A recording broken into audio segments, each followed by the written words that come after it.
So I was looking at the Queen of Wands and staring at her knee. And I was like, is that a little chef's face hiding in her knee? What? Have you ever stared at a tile floor and looked at its imperfections and its markings, and all of a sudden your brain starts creating images in your mind and you start seeing things that aren't there? Does that happen to you? Because that happens to me a lot. It especially happens to me in the subway when I'm staring at the steel doors and there's lots of dents and scuff marks, and all of a sudden my brain just starts interpreting all of these markings as epic images. And when I say epic, I mean a lot of these images remind me of things that I would see in a fantasy movie, where lots of times I'll see a skeleton wearing a robe riding on the back of a dragon. And I always wish I had a piece of paper and a pen with me just so that I can start sketching some of these things out, but I never have anything with me. And oftentimes I'll just never see these images ever again.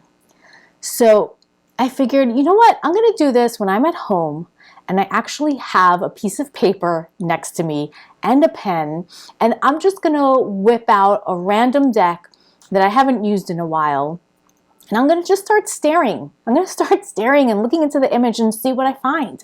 So I took out my Mary L. Tarot deck, because that's one I haven't used in a long, long time. And the first card that came up was the Queen of Wands. And I thought this was an especially great deck to do that with because, all the images are hand painted. So, you're going to see lots of little brush strokes and marks that you don't really get with digital art. And I think a lot of those little things are what are going to create different images. So I started staring at the Queen of Wands, and I decided I was going to focus on her knees because those knees are ridiculous. And I mean ridiculous in a good way, because there's just so much going on that how can you not find an image in there? So I decided I was going to focus on this knee in particular. So I started staring at it, and then I started seeing a face. Do you guys see a face there? Do you see the nose and the eyes and the mouth?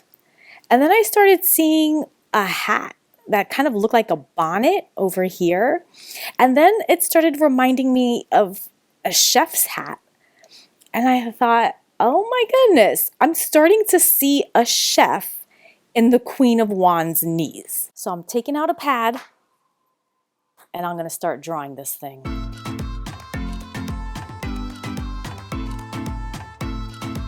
That's her, right? That's her. That's our little chef, right?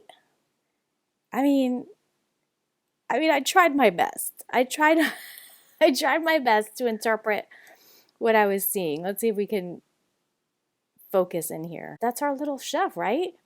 I think that's her. To me, it's a her. That's my little chef.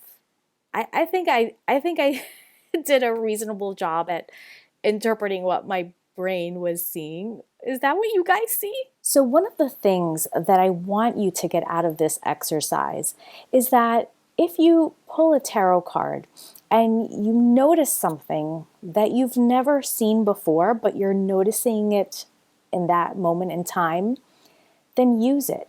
Use it as an added layer to your meaning. Use it as an addition to the story that you're telling through the cards. Because those images will not always be prominent in the moment that you're doing a reading, right? I might turn the Queen of Wands over and I'll just look at her just as the Queen of Wands and interpret her as just, kind of the standard meaning of the Queen of Wands. But if somebody came up to me and was asking about, their career path and started talking about, they've always wanted to open up their own restaurant and be creative with the dishes that they're serving and, always want to experiment with new kinds of foods. And then all of a sudden, I see this little chef in the knee.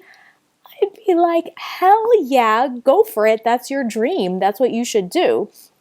And, lots of times I will never see this or notice it again. I mean, I might see it, but I probably wouldn't give it as much importance as the question when somebody was asking me about their career path and this comes up and their career path is related to cooking. I mean, it's like little things like that that all of a sudden will give you a new meaning to a card that you never thought of before, or that doesn't come up in anybody else's book because it came up for you in that moment in time, for that reading, for that person. So use things like that when they pop up. And you know, the interesting thing is this little chef in the knee isn't really that far off from what the Queen of Wands means anyway. Because if you break this down into its textbook meaning, you know, if we're looking at wands, wands are about passion, desires, creativity. And right, we're looking at a chef who wants to be creative with their food, wants to open up their own place and just have a venue where they can just create and not have to do somebody else's creations because they want to be their, you know, the head chef. You know, again, I'm just making up this story just for this example. But, you know, wands are about that passion and that desire and the creativity. And queens are rulers, right? Queens lead. Queens have a following.